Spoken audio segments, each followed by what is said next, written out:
laundry? Yeah. Word. All right, we got some faps. The Amazing Robin taking on unaffiliated Ketchup. I am Vid Coach, and you have Kevin M. Cologne commentating.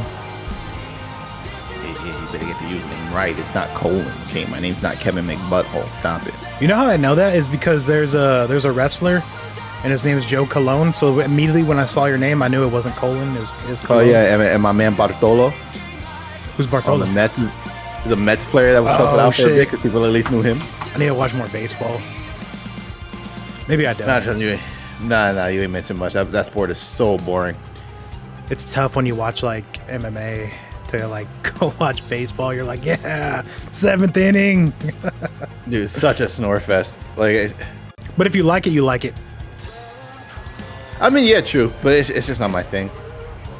Who do we got? Chico Kun in the chat. He said, "Are these pre-set up matches?" Yeah. Chico, if you want to stick around for a sub match, though, might be able to have you. We got plenty of fights tonight, though, so we'll see. And Ketchup, I definitely think that you could take on Robin, man. You just can't get command grabbed or have a lot of acid thrown on you. You seem fairly simple. What say you, Kevin? I mean, I've played this matchup a lot before customs. Mm-hmm. I always thought it was really fun. Lou has a problem because he has to hold what Kano does. He can't duck spit. And the second that you're not one of those like 10 characters in the game that can duck spit, it means all of Kano's like pressure becomes real on you. So you do actually have to fight him. Liu Kang's not necessarily a character that has a problem boxing, you know? Mm-hmm. So he's very much completely willing to play that boxing game with Kano, but he does have to play it. So this is one of the better matches for the Kano player to really take advantage of their familiarity in it. Okay. You know, and just catch the Lou slipping, because the Lou's going to be used to just getting away with whatever they want to do. And notice that Robin did equip Vegemite, which means that he knows that he might be in for, you know, any kind of zoning that Ketchup might throw his way. However, Ketchup doing fairly well, Kevin. Yeah, I mean, listen, Lou's still one of the best characters in the game. You know, I don't think anybody really. No. There's nobody that's watching a Lou player win or lose and is feeling good or bad for them. You know, you're just like, oh, well, this is what we expect. This is a character, Kano, that you've recently started playing yourself. When I think of Kano, I just think a character that you can be robbed by. I didn't even realize how. So I gotta really look at where Robin's running. I'm sorry for cutting you off. No, you're good. You're good. Nobody actually runs Molotov is the problem. So Ketchup, I guarantee you, he got caught because he thought that he would just block the cocktail like you do when it's amplified. Right. And instead, it actually just went under him. I 100% just didn't expect it. When I think of Kano, I just think of like a dirty bastard character that can literally, this character can rob the shit out of you. I think of the same thing when I think of Jade. I think this is the male version of Jade in that sense, of just a character that it shouldn't work, but it does because there's so much that this character can do, but he does have to commit. Yeah, I mean, he actually, in certain ways, really doesn't too. He has tools to make it that he doesn't have to. Vegemite's going to be like a big one of them too, because you more often. I can't believe you got under that. That's right. You're more often than not going to get away with. You're more often than not going to get away with doing whatever your Kano pressure is. You just have to condition your opponent to be scared. And if you're Ketchup, man, Kevin, you got to. Okay, goes for it. All right, I respect it, but you have to stay out of this corner right now. He's letting Robin lead the dance right now, and you've got to kind of start establishing yourself. You're Liu Kang. You're basically built on pressure, right? Yeah, I mean, but that's the thing is that both of these characters are. They essentially can do everything the other one can do to some different level of proficiency. So it's not like Kano can't zone. It's not like Liu Kang can't zone. It's not like Liu Kang can't flying kick. It's not like Kano can't Kano ball, you know? Oh, wait, one second. There's going to be some differences in their neutral distances, but... And Queen Shans, thank you so much for that rate of 18, man. Thank you. I thought I have my alerts on. I guess I don't. I got to fix that somehow. But Queen Shans, thank you so much, sweetheart. I hope your Injustice event went well. And Kevin, to get back to your point, I think Ketchup has to understand that he has his Vegemite on. The fireballs are only going to work for so long, right? Well, what I would like to see Ketchup do is just instill some more strike throw pressure, which is usually with a lot of competitors what I feel like they're lacking. Mm-hmm. When you know, obviously it's easier being in our position and watching them and critiquing. Yeah. But there's a lot of times where these are both characters that benefit so much off of a strike throw game.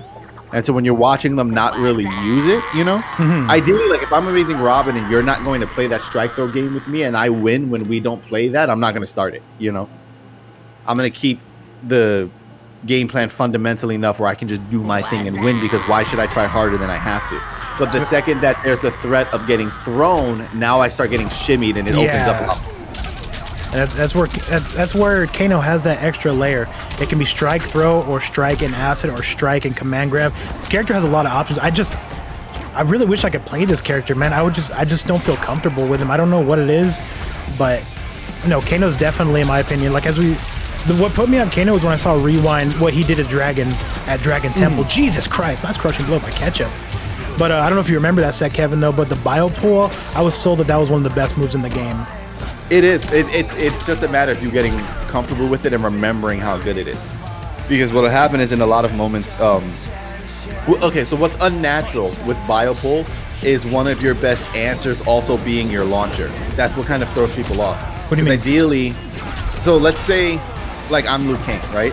And I want to combo my quote-unquote launcher is really going to be like my bicycle kick, you know, like my combo extension, whatever it is. 1, 2, 3. But my best answer is going to be my flying kick.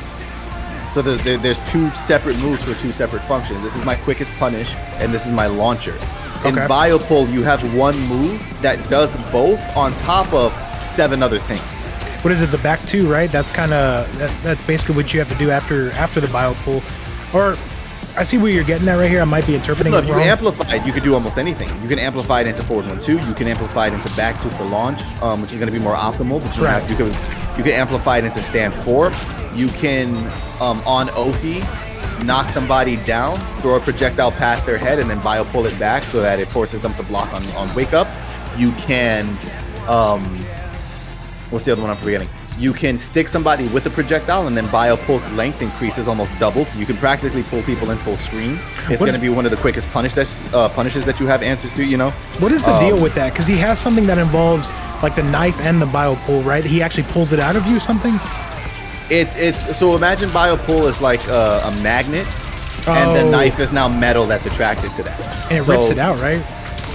Well, yeah, so it'll do that, but once the knife is there, it will extend the range to which Biopole is effective. So let's say normally Biopole would cover about, and normally it still goes pretty far. I would say it covers about 40%. It can suck them in from even closer or farther? From even farther, yeah. That's ridiculous. So normally it would cover about the length of like 40% of the screen, right? Almost close to half, really, when you Which get is still like ridiculous, by the way. And then when you have the knife in them, it'll go to like 65 to 70% of the screen. I did not know it made him closer. I just knew it did more damage. That's fucking insane, Kevin.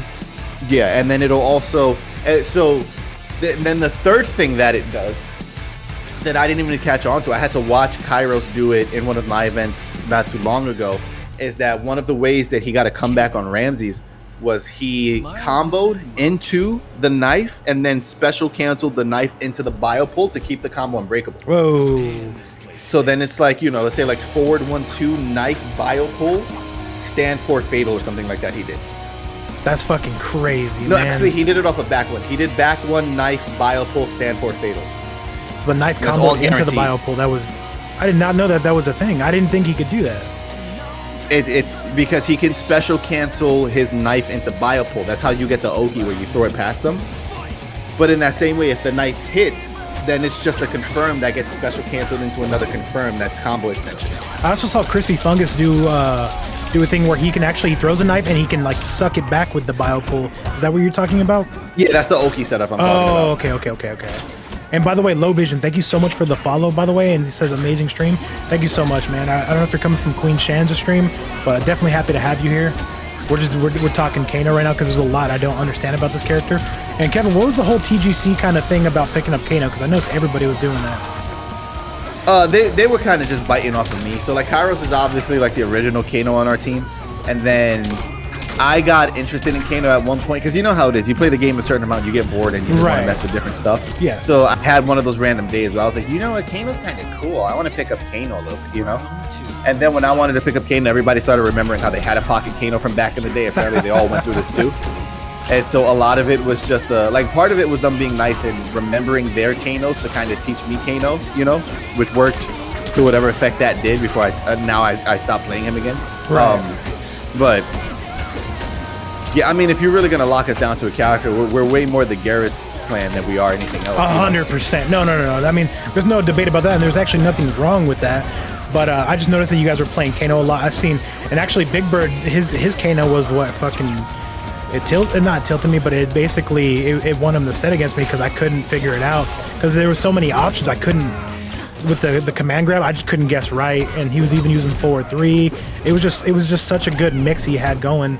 And I noticed he had a Kano for a while. I know Cease has a Kano. Ooh. Oh my goodness, and Ketchup. Ooh. Ketchup with the brutality. That's one way to get ahead, Kevin. Jesus Christ. Jesus, let me some of that, you know? Damn, man. I leave for 2 months and fucking Ketchup's over here knocking heads out. What will Robin do in this situation? I think he just has to mix. One of the things I'm appreciating in chat is that I'm seeing this user by the name of LowVision69 also making sure to note that they're a blind gamer in Mortal Kombat 11, which kills me too. The fact that they are like, listen, there's 2 things I need you, because I'm thinking of Low Vision making this username, right? It's like there's 2 things about me that you guys need to know. It's like, one is that I can't see, but 2 is that I definitely still will, you know? And yeah. I love the 69 as well. Like, yeah, I don't need to be able to see what I'm doing to know what I'm doing. Is what I got from that, you know? Like, I can still tell a thigh from an arm, so I'll be fine, you know? In an ideal world, yes sir. Big shout out to the BFGC. There's a blind player that played Blade the other day. I forget his name. This man he took Blade to a game 5. It was fucking impressive. Well, there's a lot of them in the blind. There's well, you know, the homie Low Vision over here. There's TJ, Blind Believer, Blind Cito.